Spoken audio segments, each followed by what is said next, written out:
If I could have a roll call and declaration of quorum, please. Roll call. Fernando Garza. Mr. Dominguez. Present. Mr. Garcia. Present. Joe Barron, present. Mr. Benavides. Not here. Not here. Mr. David Akers. Mr. Akers did notify us that he will not be able to attend today. Mr. Canales. Present. Rafael Tawil. No, notice. And Selena Costa Vela. Yeah, she sent an email that she wasn't in. She won't be able to make it. Okay. Do we have to pardon them from being excused? You can excuse. Well, I mean, we'll go ahead and pardon those who did notify us, Mr. Akers, Ms. Costabella. I don't know if Mr. Benavides notified us? No, he doesn't. Okay, well, he won't be excused. And neither will Mr. Tawid. Mr. Tawid, I mean, were you guys, I think we had asked the last time if you were going to notify his association whether they want to represent, I mean, have someone else? So I did make direct personal contact with Mayor Science about that. And he did make contact with Mr. Tawid. Mr. Tawid was wanting and willing to continue to serve. Ah, okay. And okay. so Mayor responded back to say he would He's like to still- continue having Mr. Tawid. All right, So, perfect. Yes, Okay, sir. well, thank you very much. yes, sir. Next item is our general citizen communications. Do we have anyone? There is no one that showed up, that signed up, just to let everyone know. So we'll continue with that. Approval of our minutes. If each and every one of you could go through it to verify that everything is correct. If so, can I get someone to motion the acceptance of the minutes? I motion to approve the minutes as they are. Thank you, sir. Second. And there was a second by either, I guess, Mr. Garza. All in favor, please say aye. Aye. Those opposed? Ayes have it. Thank you very much. Our staff report, we have updates on improvements of Bartlett Avenue and Jackman Road, including the widening and reconfiguring and restriping. Yes, thank you, Mr. Chair. So I just wanted to let everyone know that recently, within the last month, this project has been on the books for a while. But recently, about a month ago, Councilmember Bielma authorized the use of her discretionary dollars for this project. Cost about $60,000 to $70,000. It was programmed to be on the capital improvement program or plan. It continues to be, but she deemed it worthy to go ahead and spend from her own dollars to go ahead and get this project looked at or completed. So just to orientate everybody, we're obviously north and south. This is Jackman, this is Bartlett.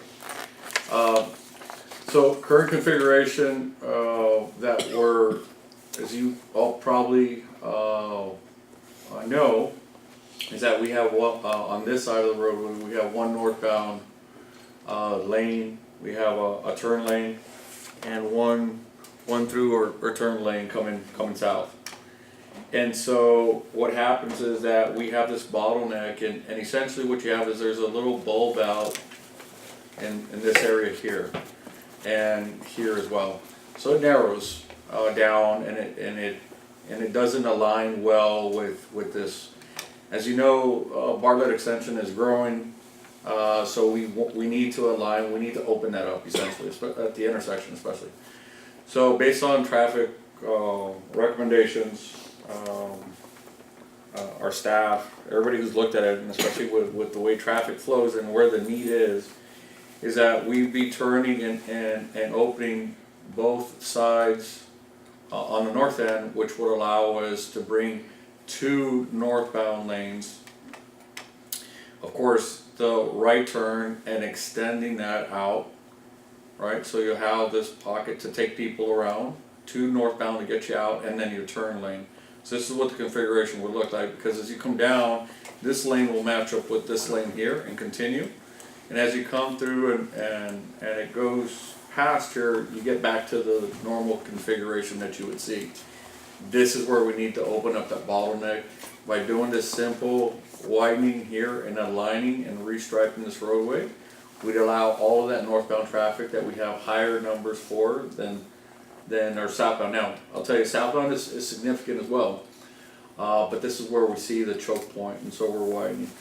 We wanted to bring you to this because it's somewhat for us significant, because it's got high volumes, a lot of eyeballs on this, and we continue to want to open up, especially that Bartlett extension, to align with what's north of here, because past here you've got where you align those two lanes to the two receiving lanes and you continue. So because we're limited in area, at this point, this is where we're able to make this adjustment. It's quite simple, it's not a difficult project, but one that we should see a lot of alleviation of some traffic. And because you have some reconfiguration, you actually make better allowances for timing for the other movements as well. So if you get people through here, that in turn allows for more time in other places to move. So once you better this, you're bettering all of this on this side. And so we probably see this coming at the end of this year, beginning of next year. Public Works will be doing the project for us, and again, it's not very difficult, but it is a little bit significant in how just the markings will change, but for the better, we think. I have two questions. Sure.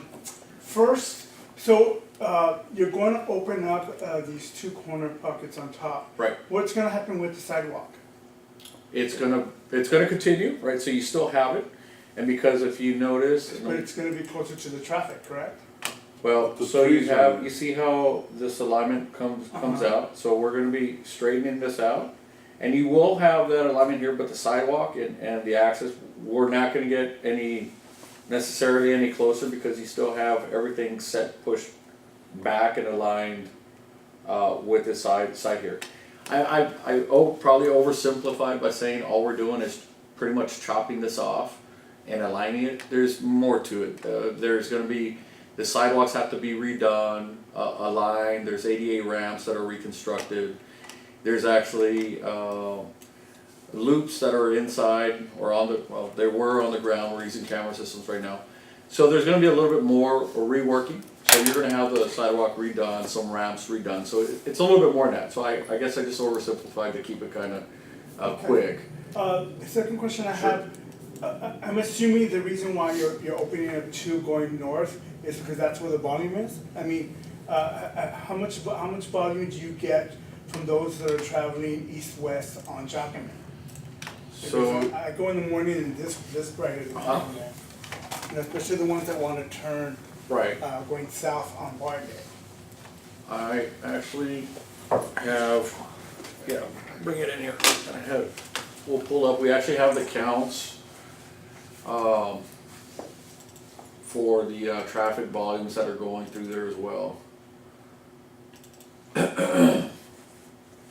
If you allow, Mr. Chairman, just to let you know, this is one improvement that we see that we can be done, Quickly, kind of yeah. short term, And- because we know we need more lanes also at Jackman, and don't think that because we're doing this, there's really more need for that, it's just gonna improve slightly, it's not gonna. Yeah, and because the only reason why I asked We're is hoping, that yeah, we're hoping we can get I would more. hate for you to spend, what was it, the 70,000, whatever it is, and then come back and having to, 3 months later, oh, you know what, we're gonna reconfigure it again, type deal. I mean, it definitely needs more than that, but look at, you can see the numbers, there's different options, but this is something we can see that we can do, short term, we can do that to help at least have an approach. Can you highlight with the mouse to show the numbers that we're looking at, especially on the north and southbound? Yeah, Right. this is AM. So westbound traffic. AM volume, so the bulk of the traffic is coming out of the east and returning to the east. The left or so. And Wow, so, look at that. so this is, and the PM is as 1,800 well. taking the left. same thing. We see all the traffic coming out of the east and returning as well. And so if you're familiar with Bartlett, in the afternoons, you'll see how far back that queue backs up. And so this is gonna alleviate it significantly, so much so that we shouldn't see any queuing, or it'd be very minimal.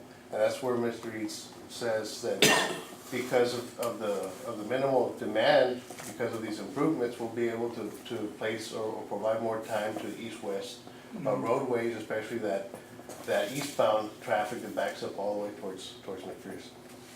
Yeah, so again, as you mentioned there, so since you're going through there, you can reduce the time that's needed because you don't have all that backup, and you give that more time to Jackman to get more people through there and more time for that development. So this is, as you can see, this is a 2017 presentation because we actually have a larger, grander idea, as Mr. Murillo said, about even the Jackman side.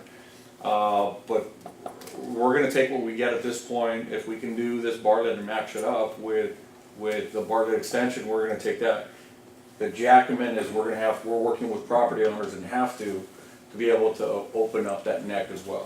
Oh, that's what I was going to ask, that the presentation we had a few months ago. Yes, sir. Where, you know, they were, That's exactly it. And if you look there, you have some, well, and that'll be how that'll be designed, but for us too, as you would widen on the Jackman side, especially on the south side, southwest corner, which is a gym. And because we own, the city owns the other side of it. So on the airport side, we have that property, so we can take, and there you go. So that's the ultimate alignment, you know, that for lane designation. Of course, you can see what property you would need to do all that. So the full build out was that idea. We're gonna be working on with, again, scaling back and matching up with Bartlett. So knowing that is down the road, if and when it comes, we get there, but this adds, it compounds, right? So this, we don't see this as us coming back, you know, in a couple months, 6 months, a couple years to return this back. What actually happens is you work in aggregate, so it'll add to this project, you'll increase to this project, but you won't be taking away. And remember too, outside of that reconstruction on the north side, that flare out, the rest is paint, right? So that's really what we're doing for the rest of it. Right. And so, but we just wanted to bring it up because this was just recently funded. We had it on hold until there was, you know, funding for it. And she's decided that she was able, because it's her district, to be able to fund it. And so we're gonna move forward with doing that. Now, what about the metro eventually coming? They're gonna be exiting Bartlett? Is that gonna be their main entrance, or is it gonna be Jackman? They should be exiting Jackman, entering Bartlett. Right. But I talked to the general manager just yesterday about this, and they're still working on the finance portion of this because. Oh, so it's not anything soon? No, they should be working at a faster clip, but there's a match that they're putting together to be able to start turning the dirt. Which is gonna be good for us, because then we're able to take pretty much as much property that we would need on both sides. So when that does come out, you know, our plans are to say, you you can know, make give us that money. accommodations. Yes, sir. and there's no way to match that project with the property owners and try to do both things at the same time, the Jackman and the Bartlett? So at this point, good question. So at this point right now, we don't have the opportunity. We met a lot with those property owners, and they've told us that they have no interest at this point in doing that. So we'd have to take different steps to go about with that item. But we had worked with them when we thought we're at a place where we're gonna be there, and it just. You're talking about the gym and. Right. But, you know, as we work, again, in aggregate, so we'll do this improvement, and when and if we have the next portion that we can work on, we're gonna add to it and keep on with that thoroughfare. so. Any other questions, Mr. Hughes? Is that it? That's it. No more questions?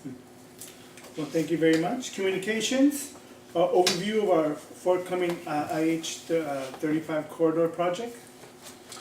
This is in for mile marker 6. So, Mr. Chairman, TxDOT has been has always been actively working on improving, making major improvements on our systems and well, TxDOT systems, but which affect us in a lot of different ways.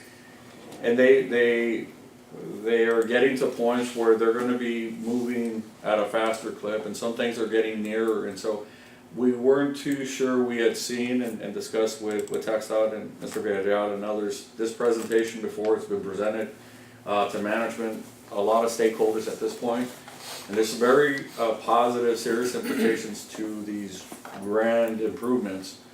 And Mr. Villarreal, he's gonna be showing some target dates, construction timelines, funding, what's funded, what's not. And so as a transportation committee, you can see what's coming and then know how we're working with TxDOT and what they're doing in that respect. So we wanted to bring it to you and really You're give them just talking about the, that stretch of highway? Just that stretch of highway, yes, 35. Well, thank you, welcome. Yeah. Mr. Chairman and members of the advisory committee, we thank you for inviting TxDOT to give an overview of this presentation. This has been something that has been shared since last year before the MPO. And so since then, we've been in development. So as you know, Laredo's growing, commerce is very strong. And you know how, we all know how vital IX-35 is, not only to the city community, but to the country as well, being the #1 inland port. So we have a series of projects that are lining up from mile marker 6 all the way to mile marker 30. And so I'd like to just first give you a location overview before we get into the slideshow. And so we start here in North Laredo. And we have a team of consultants that are currently helping us. So we have projects that are currently being developed for PSNU plans, that is for construction. And we also have some in the planning stage. So starting here north of Shiloh, we have one consultant that's going to be working in this area. So you can see Shiloh here. So north of that, we have a railroad bridge existing. So currently we have an existing highway underpass. So the plan is to now take traffic over this UP railroad. Moving further along, we have another consultant that is working this area. As you can see here, we have existing a direct connector, number 7, that will take you northbound 35 to World Trade. And then we also have direct connector number 1 and 2, which will take you north and south San Antonio, all the way to World Trade as well. Moving along further north, that's Tesequis, that's kind of industrial. So we have improvements all along here, which would consist of expanding I-35 throughout from a 4-lane section to a 6-lane typical section. So we get to this area, so we see the rail yard, Union Pacific Rail Yard, taking us through Carrier. So improvements will be done to Carrier as well. Try to accommodate right turning traffic as well as traffic coming out. We have also another consultant working on in this area, Uniroyal. Currently we have existing twin bridges, and this is where it tapers to 2 lanes northbound, 2 lanes southbound, and we have Uniroyal under the bridge, and then on the left, on the west side, we have Beltway. And I'll let you know what we're considering at this time in the slideshow. So moving along further north, we know we have the Char Road that is a county project, and so that's lining up on the west side, intersecting more or less by mile marker 15. So we're doing improvements all in this area. And when I say improvements, the main concept is a 6-lane section, also evaluating current on and off ramp configurations. So there will be an off-ramp going to the track eventually? That's what we're evaluating, so we're looking at that possibility, having an off-ramp southbound that will lead you to a char. So what we call a more or less a diamond interchange that will allow you access prior to passing that intersection to be able to go on that crossing. So at this point, on mile marker 16, we have another consultant. And this consultant's primary focus will be similar to that north of Shiloh, where we have an existing highway underpass. So now we're gonna be realigning 35 to have a larger horizontal curve. And we plan to go over the railroad as well on this one, touching down around mile marker 20 or a little bit further north, depending on how the final alignment ends up. So here you see another shade, which is our last consultant working from mile marker 20 all the way to mile marker 30, which takes us right past the inspection station. We have Camino Colombia here, so we're going north of that. By the Callahan area. Our inspection station here, and our project terminates at mile marker 30. So I just wanted to give us a location overview orientation, and we can begin with the slideshow. Now we have 35 slides, but I don't plan to entertain for that long. But so as you know, we have this corridor project, and it's really a great opportunity for Laredo as it's growing. So we want to be able to accommodate all this commercial development. Now, one thing needs to be said is that although there's a lot of planning that needs to be incorporated and integrated beyond state right-of-way, we're trying our best to meet the needs as the traffic conditions are at this point in time.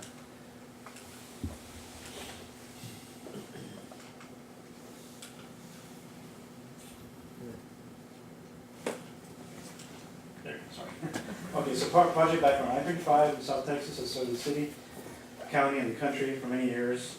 Very important, obviously, to import and export. Project background, and we know it's vital to the economy, to the country. Recent impacts, bullet number 2, they're increasing traffic volumes, the population, adjacent commercial development, including connecting city and county road projects. That's one thing that we're considering as well. We have such projects, as you know, YSCU project. It's a local government project.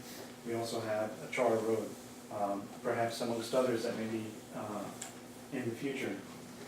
The purpose, once again, is going from a 4-lane section to a 6-lane section, and also to include highway overpasses and existing railroad bridges, and also to construct, last bullet, construct the rest of the direct connectors. So at present, we have 3 direct connectors, and I'm talking about Loop 20 and 35, that intersection.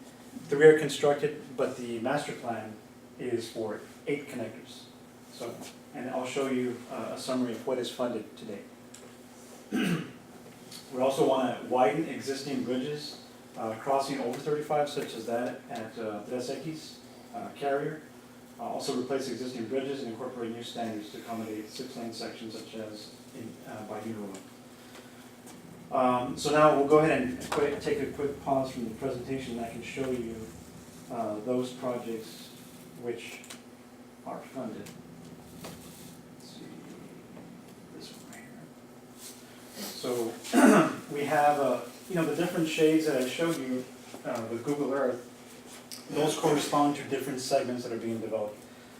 So in general, we have 5 segments. So for example, the Shiloh project, that would be segment 1. That is funded, and you can see the mile marker range, 6 to 7.5 miles, mile marker, and that one is funded. Okay, so the very first one, southernmost project, it is funded for 2019. We want to let it by December 2019. Current construction estimate is $54 million. We have the series of direct connectors, DC 3, 4, 5, 6, and 8, which are pending. So we have there $30 million on average per direct connector. I do want to make note that direct connector number 5 is funded, and I'll show you which one that is. And that will be merged with the Shiloh project. So the first row, see highlighted in yellow? Those 2, because it made more sense from a constructability, traffic control, and construction management standpoint. So you can see for the most part, 30 million for the direct connectors, for any improvements along the way. To carrier, about 10 million for the different segments. Then we have segment 3, which is by Uniroyal. That one is funded for fiscal year 2021. And so that one right now has a construction estimate of 65 million. We also have north of that, which is Bridge Farmer, so that's by mile marker 18, similar to what we're doing north of Shiloh. We're grade separating and going over the Union Pacific Railroad. That one is funded as well, and that's for 2022 fiscal year. Construction estimate $75 million. So combined, we're looking at, about close to 400 million, but that's just construction monies. We're still talking about utility adjustments, acquisition, and things like that. Most of the right-of-way acquisition that will take place will be by mile marker 18, where we have our travel center. So I'm going to go ahead and toggle back to the presentation. Continue where I left off here. Okay, so here we have what's shaded. So this is the Shiloh project. So we're going over. That's what it looks like at present. So traffic goes under. So now you'll be going over. And this poses a bit of a challenge because, and for information, we've been coordinating with property owners, affected property owners, not only private landowners, but also the city, with the county, with freight companies, freight associations. So we're trying to reach out to the public as much as possible, and this is being here with you is yet another effort.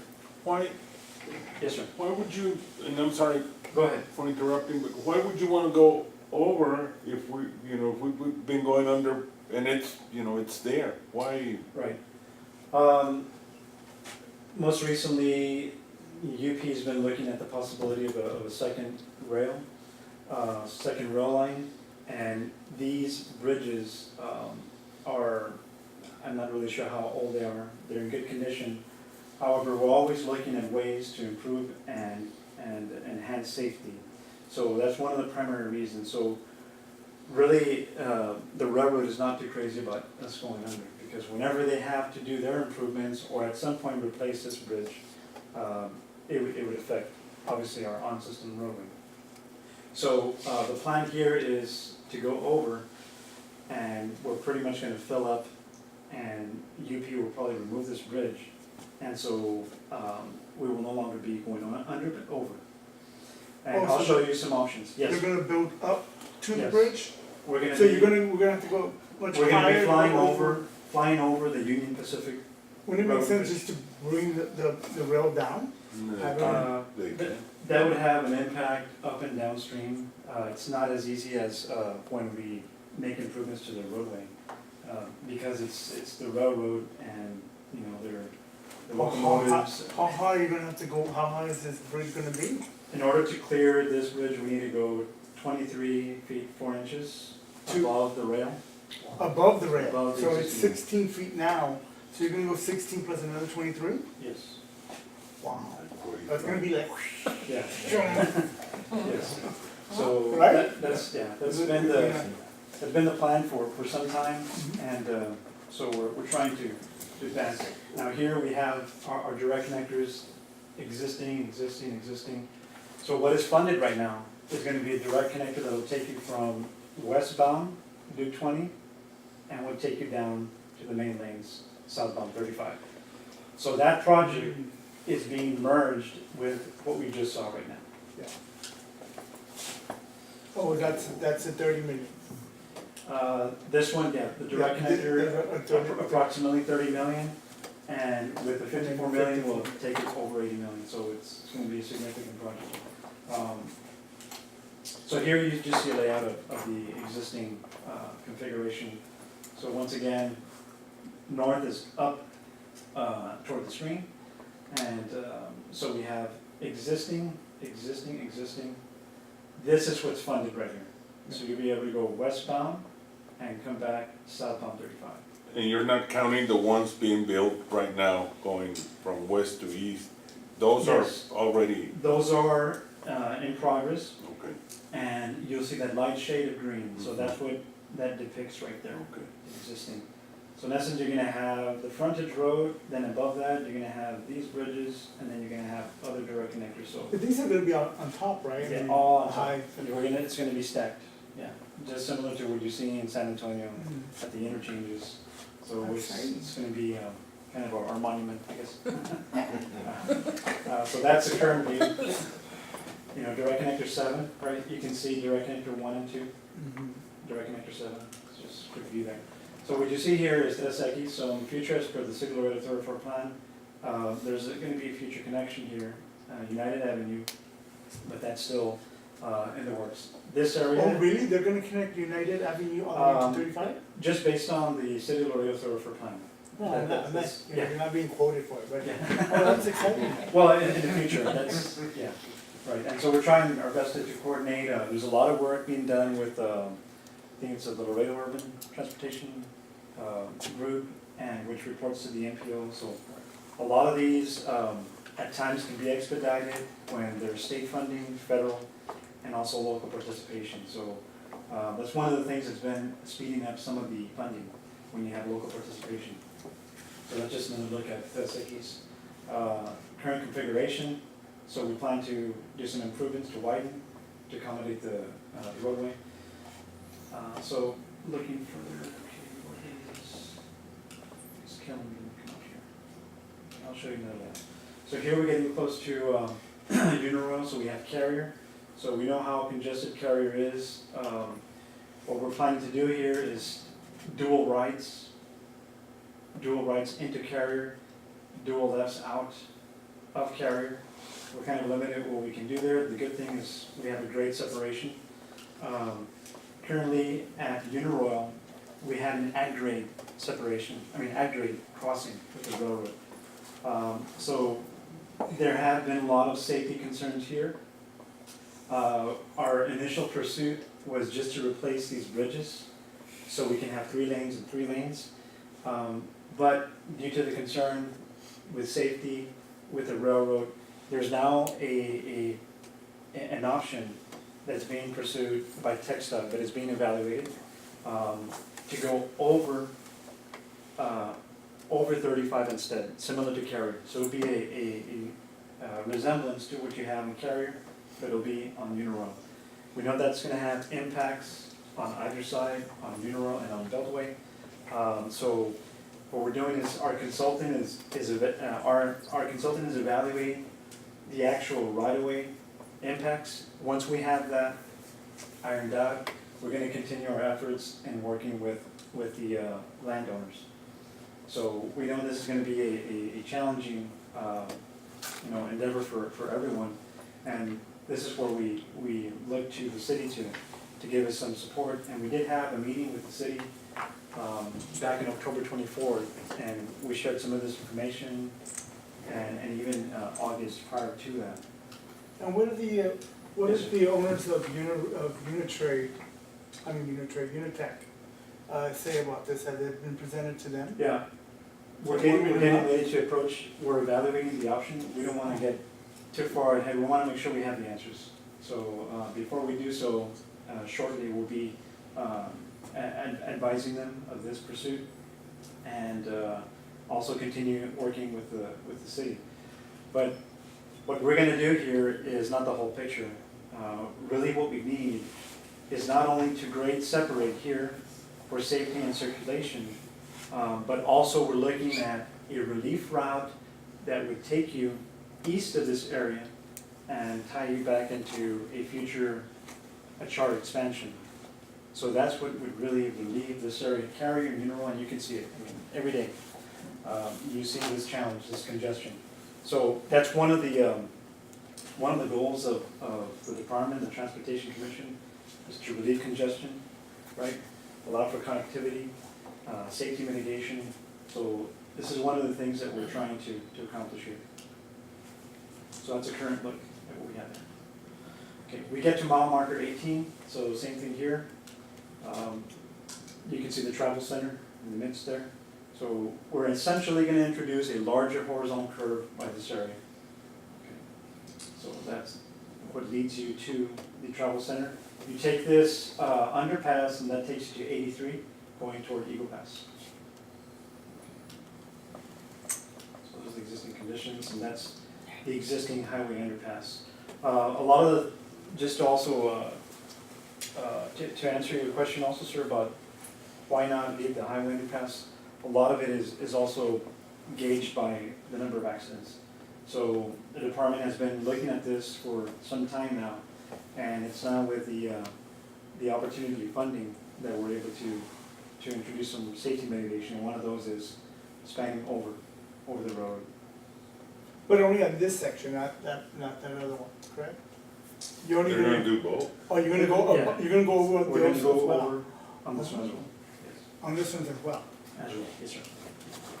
Okay, so this is the last segment from mile marker 2021. So here we have Camino Colombia. So we'll be having a 6-lane typical section under this. And here we have our Border Patrol Inspection Station. We're also working with them. They're looking at also improvements to have more lanes. So we're working with them. It seems like they might get additional funding. So hopefully, we're preparing for that and try to see how we can relieve some of the congestion. So coordination for upcoming adjacent development. So we've been working with city planning to get us all the master plans that are adjacent to the I-35 corridor. 2 projects that are ongoing. We have Vallecillo Road, under the care of the RMA, Regional Mobility Authority. And we also have a char road, which is spearheaded by the county. This is just an exhibit that we had some time ago. Here you can see a char alignment and Ruthinger. So around mile marker 15 is where this is at. Uniroyal you can see here. Here we have Beltway, the rail yard here. Okay, so Where's Killam? Killam would be Is it down here somewhere? Oh, there it is. right. Somewhere there. Okay. Yeah. Vallecillo Road is right north of Killam, which is being planned. So you can see what you see, what you see in red and green, those are the layouts that we have as part of the City of Laredo thoroughfare plan. Could you show me Vallecillo? Where is that? It's connected to FM Yeah. as well? Right here. Yeah, it connects 35 Uh-huh. and takes you to Mines. And is that near Green Ranch? Where's Where- Green Ranch? No, Green Ranch is further north. It's further Or north. further west on I'm not really sure. No, it's on, yeah, it should be on, off for, okay, never mind. All right, no problem. So local governments are encouraged to share information with consultants, local roadway development connecting to 35, private development. So we're trying to amass all this information. It's been a challenge. So,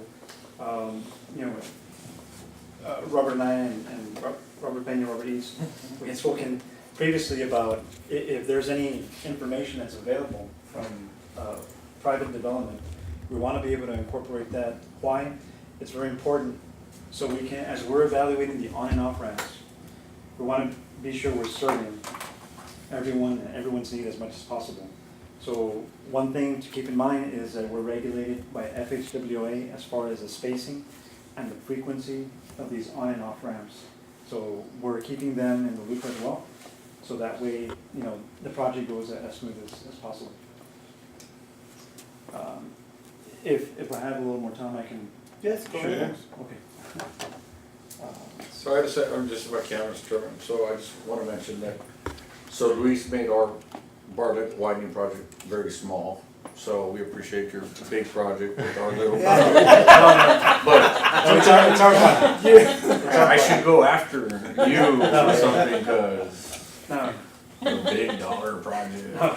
Well, it's exciting. It is exciting, that's why. really I is an brought it exciting time forward. for the community. So we wanted to share just some of the concepts right now that we have for Shiloh. So we have an interim condition and we have an ultimate condition.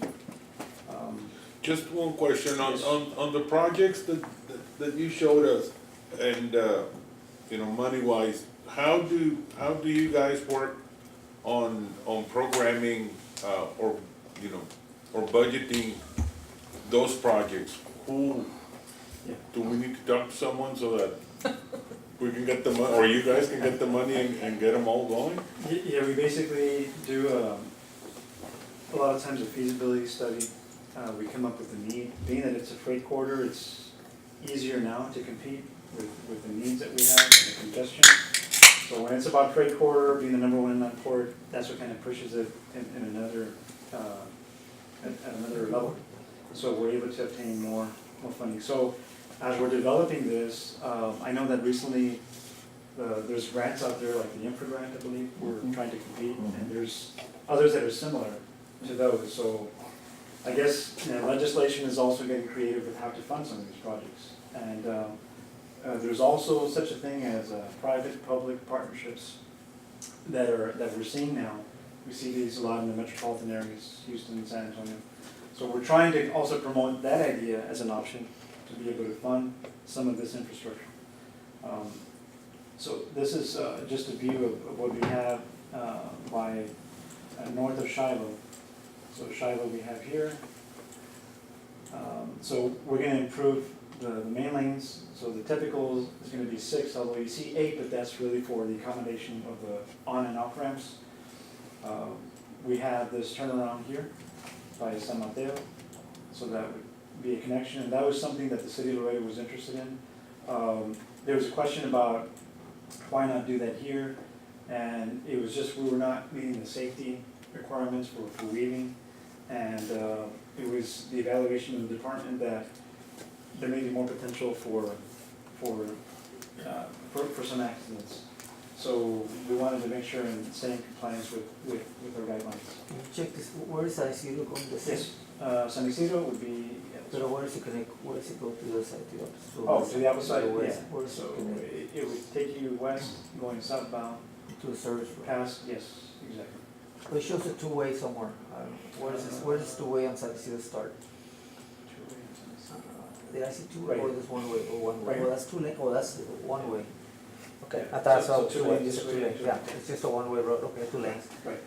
So there's not gonna be, at one time there was gonna be a connection to where you could go under and come back, go north, you can't do that. Like for people that get off of that, on San Isidro thinking that they Yeah, can go they can back do up.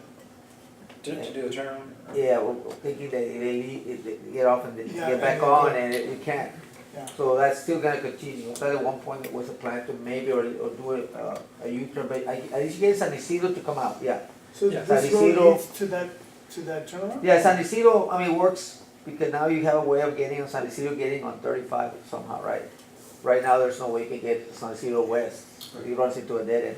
Right. But at one time, I know we had some issues and sometimes the trucks get off there and thinking that they can continue. It's not a service which takes you Right. to the neighborhood, so. But there's no way, cause I know there's already bridges and all that, so, Right, so, although we're improving what we have here, but yeah. unfortunately, we won't be able to obtain. Well, basically what I'm saying that there's no connection to the service roads northbound. You have a service road that ends northbound, right? Right, correct. It doesn't continue, because you're, So we plan to improve that, and this is, what you're seeing there is funded. So what you have is, in red, this is our bridges. One bridge here, one bridge there, and we have these frontage roads that are gonna be built. So, that's one. Let's see. Lisa, did Yes, you mention what the Direct Connect 5 was, the one that's funded also, did I miss which one that was? Yeah, Direct Connector 5 would be, let's go back here. Because it's the Shiloh and the Direct Yes, Connect 5 yes. has construction and, It's that one, and it's, yeah,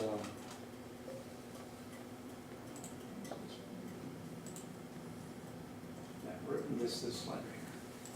So that would be, Direct Connector 5 is this one. And there's that shot. Which is 59. was it? Yeah, the one that goes over. There's gonna be the 8 instead of the 4 that they're starting. Go back. The 30 million. I remember, 30 million and 1. That'd be long.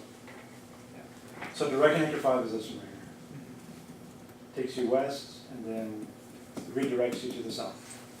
but you said another one was also funded, no? Those two, no? Yes, this bridge here will be paired up with the Shiloh, what we call the Shiloh Okay. and grade the- separation. And there was another. And I think the other one was the Carrier Drive, Carrier is not funded, but Uniloc. the Uniloc. Uniloc. So there's only one direct connector funded here. only one direct connector funded so far. Which is, But Yeah. but we're doing construction plans for everything. Yeah. So as the funding becomes available, Yeah. plans will be on the shelf and they'll be ready. So that's the plan. the department- And how do you determine which one's next? Our division and our transportation commission will determine. Okay. So all we can do is just do our best to have the plans ready, and as the department sees fit, they will select the front one. Okay, so. Okay,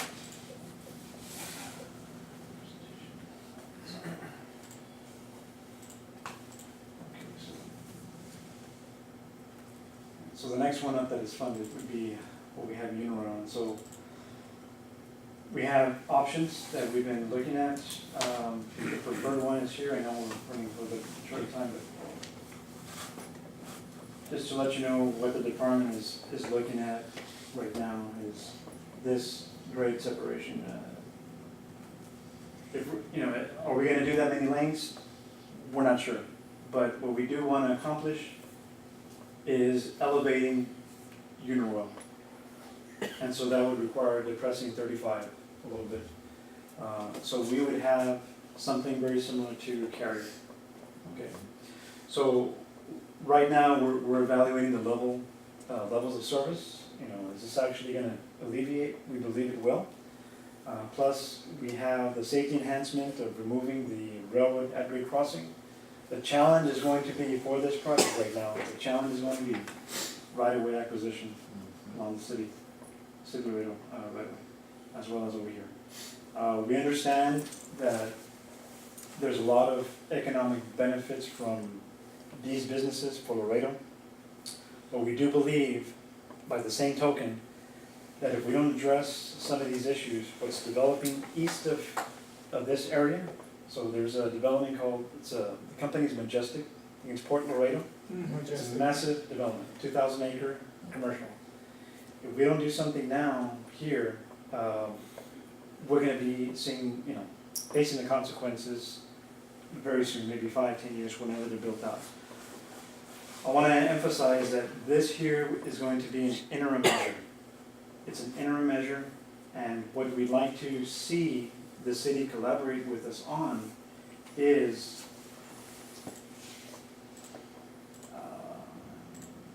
this here. Okay. This is in that vicinity. Perhaps having direct connectors that'll take you south of the Union Pacific Rail Yard and would take you around to bypass, and I'll show you as we exhibit. So this is one consideration, direct connectors. Yellow Oasis, here's a rail yard, Carrier and Uniroyal here. Okay, so that's one consideration. Keep going there. You can close that one. Okay. You can see here another option, right, to go around the rail yard and go back to this area.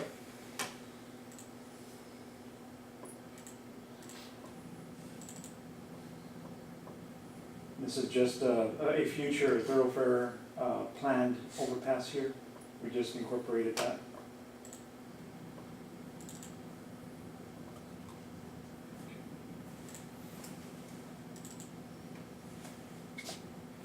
So you can see our consultants started looking at different possibilities. Instead of the direct connector south of the Union Pacific Rail Yard, doing it north in between these two areas.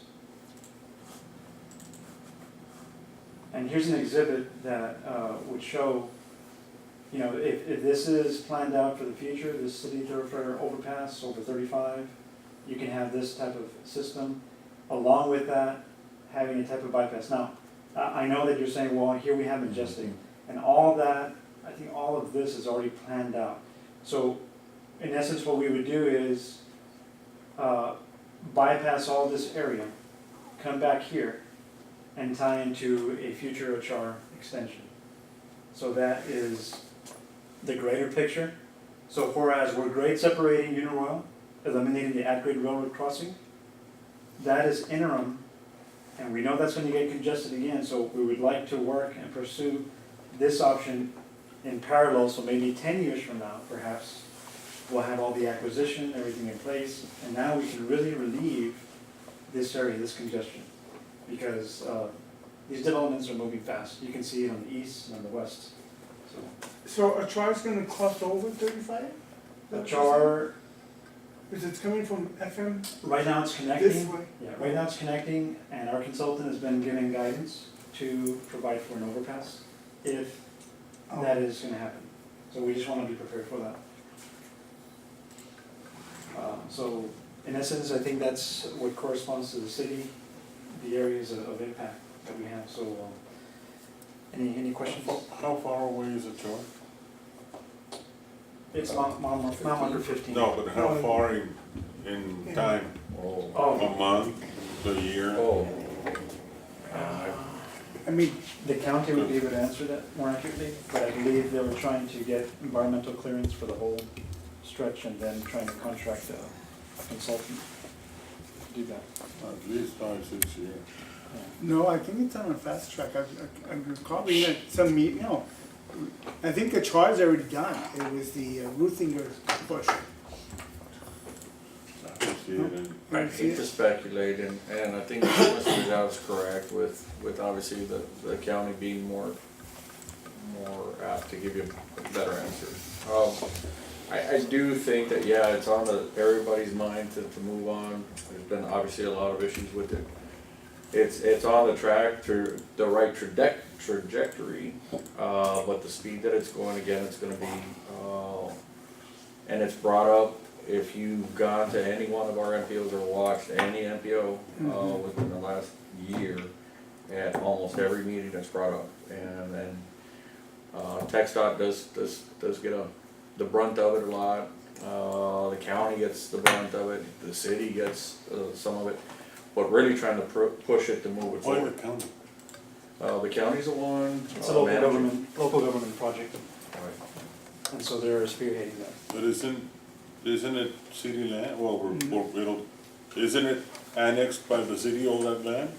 Oh, I think the way it's worked out is that it's a partnership, it's a city, Yes. county partnership, and then the county's taking the lead on the project itself.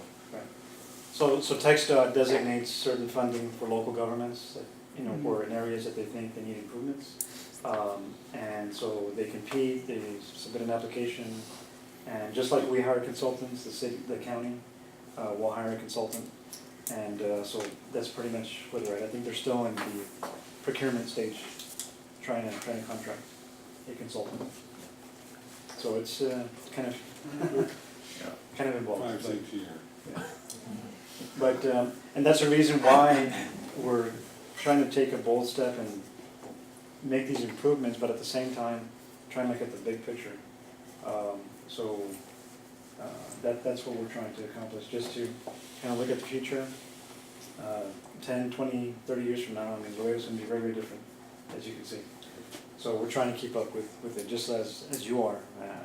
And I don't envy the challenges that you face within the city and all the arterials and collectors that you're trying to keep up with and optimize, so.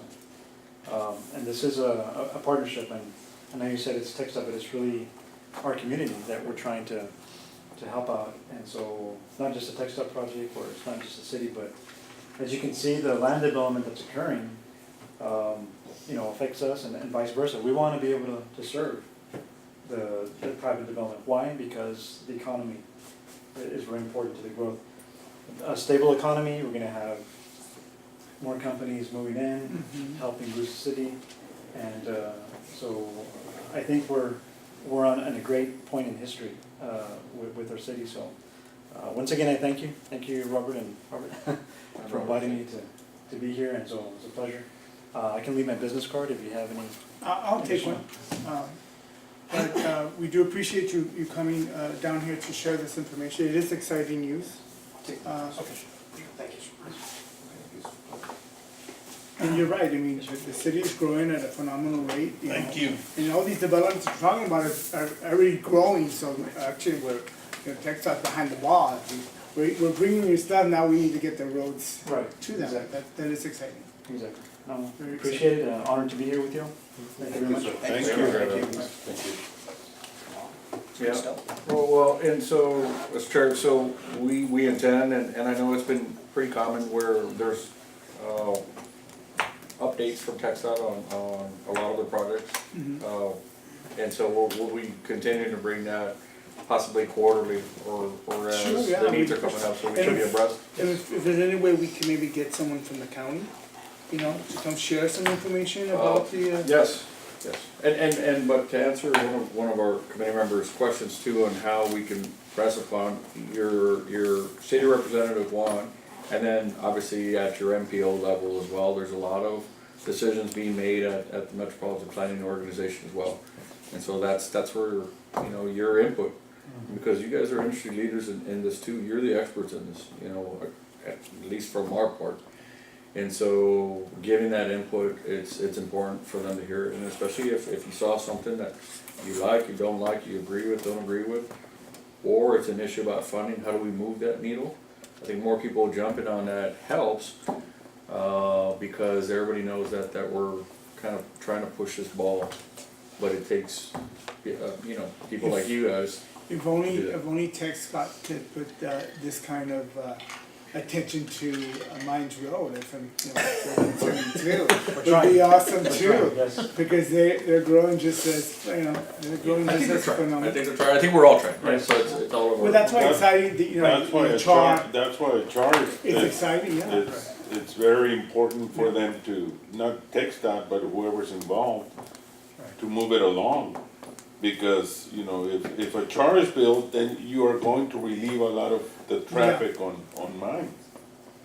Yeah, you're absolutely right. But No, if but they I take sit their on sweet that time MPO like they usually board as do, well you too, know. so he's correct, remember, that topic is brought up. And like I said, I know that the We've been char, talking about a charter for the past, no, but there's 5 been years. movement. But we should have someone come in and give us an update, to see where we're at. Wait, we can put that on an Yeah. upcoming agenda to see if they can provide that, that way we can give you a better answer, and then we can ask the county, to come out here and see where they're at. And so, you can see and make a decision from there, what you wanna do. yes, We just wanted to bring this information, thank you again. Alright, good stuff. Thank Thanks you. so much. Excuse me. Have a good evening. Appreciate it. Happy Thanksgiving to you. Thank you. Yes, thank you. Okay, communicate, let's see, now we have discussions with possible actions of the following. Consider traffic safety improvements to the approach and/or intersection of Bayside Boulevard and Fish Inlet Road. Is this inside Lakeside subdivision? So if I can just, Mr. Chair, just give a quick background, very simple. Councilmember Gelman held a town hall, a couple town halls, and the one that happened with Lakeside subdivision, she had one for Del Mar, and they were well attended. One thing that came out of the Lakeside one was at the entrance, which is, it's Jackman, right, which turns into Bayside. As you go east into Lakeside, you have kind of almost, it's like a blind curve. Design is really bad for the subdivision. And so as you're coming out of that exit, which is Fish Inlet, right, as you turn coming out, trying to go west, make a left, you have that oncoming traffic. And so they asked us to take a look at that with a recommendation. There was a lot of comments being made to speed humps on the entrance and a stop sign on Bayside to stop the traffic, like a three-way stop, like a T intersection. Now, let me ask, is this the first entrance? Yes, first Uh, entrance. Okay. And I could Because provide, there's one, it goes, right, there's a left and right, one goes to the back part of Lakeside. yeah, so it's the one, it's Jackman as you come east from here. Yes. Right, so let me get this out of here. So as we come over here, this is the entrance that we're talking about. And so this is Bayside, and here's Fish Inlet. So there's a mailbox cluster here. So as people try to exit here, this curve, and I'll show you the vantage point. This is what they were. Oh, but this is the Talking first about- entrance, okay. Yes, the Okay. first entrance, yes, sir. So this is that cluster. as you come out to the stop, oops, I went too far. Yeah, okay, I get you, Right. I get you. So as you're looking over here to the left, you have cars, and honestly, you're really more parked. Get you a good vantage. Here we go. So as you're stopped, you don't see the cars that are coming east, coming into the neighborhood. And they catch a good rate of speed, we know that. Full disclosure, I live in Lakeside, so I know this, my mailbox is in here. So I know this, and actually we have others that live here too, in this area, so we do recognize it. So I was telling the councilwoman and the people in attendance, they were trying to explain to me how this worked and how people interact, and I told them too, fully disclosed, I live just a couple blocks away, so I go through this quite a bit. So I recognize it. For a traffic standpoint, or a traffic safety standpoint, safety is our number one concern, first and foremost, right? So, we looked at accident data, there's been one accident in the last 2-3 years, and it wasn't related to this intersection. It was further down, and it was a side swipe, I believe, coming out, right, somewhere around here. This, for us, from what we can tell, and we know, I think even personally speaking, it's a perception issue, one, that you have to come out. And again, we agree design is bad, but this neighborhood was designed way back when, and we would not have recommended this line of sight issue. So we've already talked to the HOA, we told them to trim this back, but there's a wall. I mean, there's not much you can do in this issue here. So they were suggesting putting stop signs here, on this side, so stop here, all a 3-way stop, speed humps. And so the way at least traffic works is that you actually pay deference. You give the abilities for the main road, not the side street. So the one who gets preference here is Bayside, not this little side street. And so what we would say to this is that if there's gonna be any recommendation that we would make is, if anything, we would recommend to shut this off. We would then, because and I'm including myself in here, you have a second entrance that you could use. So these individuals that live here can actually go through Cook Inlet. Our actual recommendation tonight is, and we've already made some changes, I think you saw some photo, that's the sign coming in, flagging this and telling people to slow down, and really, it's people need to slow down and coming in. But we do not recommend speed humps coming in here, not on this roadway system. We do not recommend putting stop signs either. You're gonna start backing up traffic, either coming in or coming out. That doesn't solve your problem. So our suggestion really at this point is one of two. So we have that, we've already made better, improve the signage that's out there. We talked to the HOA to improve as much as they can with this line of sight. But the only other suggestion we would make is if we want to do and affect something, shut this off and make this a cul-de-sac and have people come in and come out there, because if safety is truly what we're looking at doing, and this is a major concern for folks past that, we would then suggest to close this, but not put a stop sign at this intersection. Let me ask you, have you consulted with fire and with emergency with the closure of that road?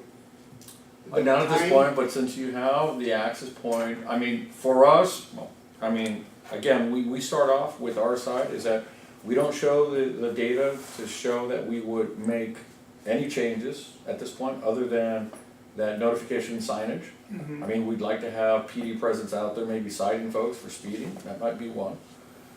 But past that, our next step for us is that if it truly is unsafe, we go with then No, the shutting only off. reason I ask, because if you're talking about one out of this whole area to get out, so what happens if there's a fire? How long is it gonna take the fire department to get all the way over here, to get in, or an ambulance, And that's why our Because recommendation. they have formulas, don't they? Yes, and it's based on a number of households and when you trigger the need for 2 exits, 2 entrances, that kind of thing. But that's why, again, our recommendation at this point would be to make those improvement with signage Because, you know, we can change the line of sight issue, and there was even some suggestions into bringing over the traffic that comes here and pushing it over to this lane to the far lane, so that the traffic is on this side and none on here. I'm sorry, but I don't think it's gonna give you the solution you want, and you're gonna create other issues by merging to one lane. And so, we don't wanna cause greater issues, because we have an issue with a side street. Our concern, is safety first, but you gave that preference to that main roadway, not to the side street. And a speed bump, just one? No? No, but I don't think, We yeah. wouldn't It's a- recommend that. Not on the main roads like They're that. not, we yeah, wouldn't they're not, Now, Mr. Chairman, and you mentioned the fire department, yes, they have concerns about that, normally they wanna see cul-de-sacs, but I believe I've seen it where they put a gate and they have access to go in, called an emergency gate, and they can only use it for emergencies, and that's it, they need, that would go that far, where they have a gate and it opens up, but I believe that's probably not, I think I've seen it somewhere, if they need two entrances, or, it's really the entrance, the exit, it can go around.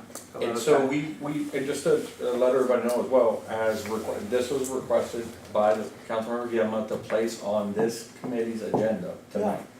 So we did. We notified the HOA, Mr. Arthur, to notify Lakeside residents that we would have this item. But as we explained that night as well, that we would look into, but at face value, because we also live there too, I think it's a perception issue, we don't have the data to show the crashes. And it just isn't a design we agree with, but we have similar unfortunate design issues in other locations too. But to affect the major entrance and exit roadway for this side street, that's not what you wanna start getting into. I don't think, I live there, actually, a block or two from there, so. This is your house, right? No, Uh, I'm kidding. no, it's actually there, you can see it, but on the other side. With the big pool, like Right in front of it. right in front of it. That's not really, I mean, just have to be a little patient, look up, squeak up and just see. Just close the street, I don't think it's a good idea. Because of what you said, that emergency exit, God forbid somebody's having, something, heart attack, stroke, seconds count to get to their house. To travel, I don't know, what's from one entrance to the other is what. even though if that solution, what Mr. Madrigal says, that they could have, not so much block it, but have a gate where emergency vehicles could enter if need be, but who would have keys? I don't know how they do How that, does because that like work? in the private, they go in and now somehow they go in, they have a special code, how do they go in? Yeah, it's I don't have that. well, there's a Knox box that they put out there and they're able to access and they have the keys for it. The other concern, I guess you would grow from that, is that we have a small, but identified group that has maybe an issue. I'm not sure if others have seen that, so you might be affecting 95% of a location for an issue that may be for a couple individuals. Where those individuals, and I would suggest to them, if they are concerned, truly concerned, and I don't say this in a negative way, please go to this intersection that has a stop. So if this is very, taxing and it's dangerous for you, and that's fine. I know people that it's difficult to see at night maybe, and they don't wanna use it. We can please have them come out through Cook Inlet. There's a four-way stop right here precisely for that, to make those adjustments. And let me tell you as well, as anybody who's been there, these aren't recognized too well to begin with. So if we were to put a four-way stop, what you might be doing as well is having a lot of rolling of that stop, which introduces definitely. some possibilities of some greater negative issues.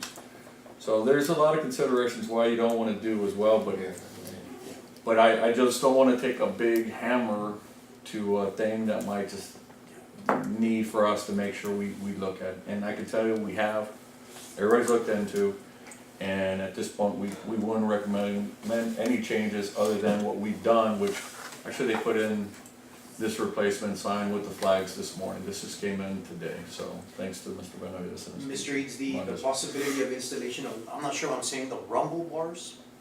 You know which ones I'm talking about? I'm not even sure if you can even put that on a main, you know, the ones that you kind of, and Right. you can still kind of. We had a bad experience on that, we tried to use those in Just international, didn't work. as you're going west towards international, towards McPherson. We tried those, we had to remove It was right a away, must. so Yeah. noisy, people were saying it sounds like bullets are Okay. being fired at night, I Yeah. couldn't Yeah. sleep, I Yeah, couldn't right. do that. All night long, they said, you know, remove them, so we took them out, so we expected it, cause those are normally used like on highways, like in areas where there's no houses, so that You're it right. helps on the highway, like, you know. Never Yeah, thought but, about yeah, that one. Yeah, but those are for, just for those who are dozing off and you hit it when you wake up. Well, it gives I you don't a think notice it's of gonna- something, but to Right. place it close to a neighborhood, we know that you probably get other calls for that, You're it's right, too that's noisy. true. I Never can't thought see. about that, yeah. But that's, we had the experience, we had to remove. But, you know, just one, it's more like a comment than a question. If you haven't had any accidents, or maybe one or two, you know, Why do you need? apparently, you know, there's no need to do much with it, you know. No, sir, that's what I wanna clarify, that typically we handle these requests, that's what we do, through 301 or other ways, people call us, visit us, email us, we take these, concerns from people, and we process them, right, so we run them through the system, and we make recommendations, and believe me, we put up stop signs, yield signs, and everything else, on a daily basis. This one came from that town hall, and a council member, along with the city manager who was there, directed to put on this agenda. But what's typical is that they can easily call us to whoever it is, and we would process and we would make a recommendation. So this kind of issue typically doesn't make the agenda, and we would put it here. But out of respect to the council woman, the city manager who asked us to do it, we wanted to do it and took a look at it, and that's why we don't No, recommend I mean, changes, but We this is why welcome it's it, here. but what is our alternate, recommendation? We said, you know what, let's first start off with the signs. Indicate that it is a curve, you know, lower your speed and then, but move forward. Baby steps. You know, because you're right, I mean, I have issues with closing that in only because you have what, almost 400 residents in that area? You know, to be able to get in and out in emergency, not so much daily, you can take that extra few minutes and hit that four-way stop. But the emergency aspect of it, you know, for those especially living in the way back, something happens, you know, Yeah, but we usually process this internally and do the assessment and pull the trigger on doing what has to happen for safety reasons first. Mr. Eads, and do we need to make a motion on this, or is it, it's just a discussion? Well, it's for possible actions. yeah, I mean, I guess if we can close out the item because it was a directive as well, we would recommend that you, provide us we would recommend to, at this point, work with signage and continue from there. We And monitor. we'll monitor Is from- everyone okay with that? Okay, can I have someone, please, provide me with a recommendation for that? Mr. Chairman, I'd like to make a recommendation that we follow the lead of city officials for the installation of the sign right now, and I'm not sure if I said that Is it correctly. just one You know what I sign? meant. Yeah, it's when you come in, just telling people, slow down, there's a curve that blocks the view. Really, if they recognize that and see that, that's where we need to go. Okay, can I get a second on that, second by Mr. Garza? All in favor, please say aye. Aye. Those opposed? Ayes have it. Okay, our last item is discussion and possible recommendations for, there's nothing there, so if there's anything else. Mr.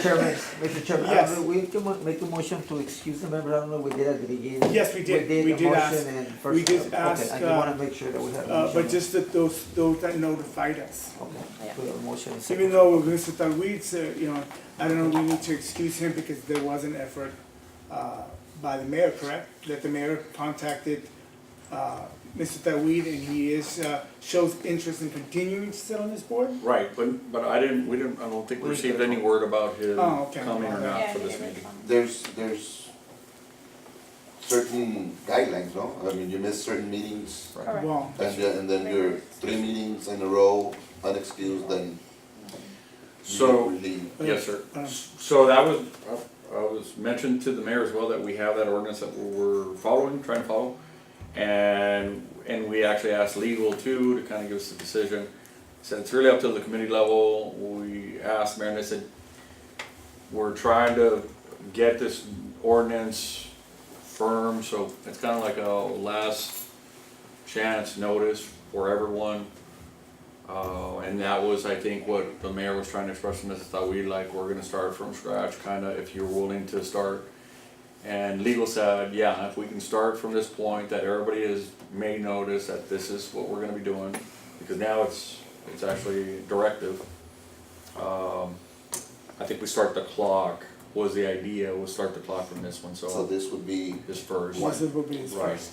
yes, sir. No, another thing that was not on the agenda, but I think needs to be brought up, is that as a member of this committee, we are obligated to, like you said, there are guidelines that we need to follow in respect to the, Open Meetings Act.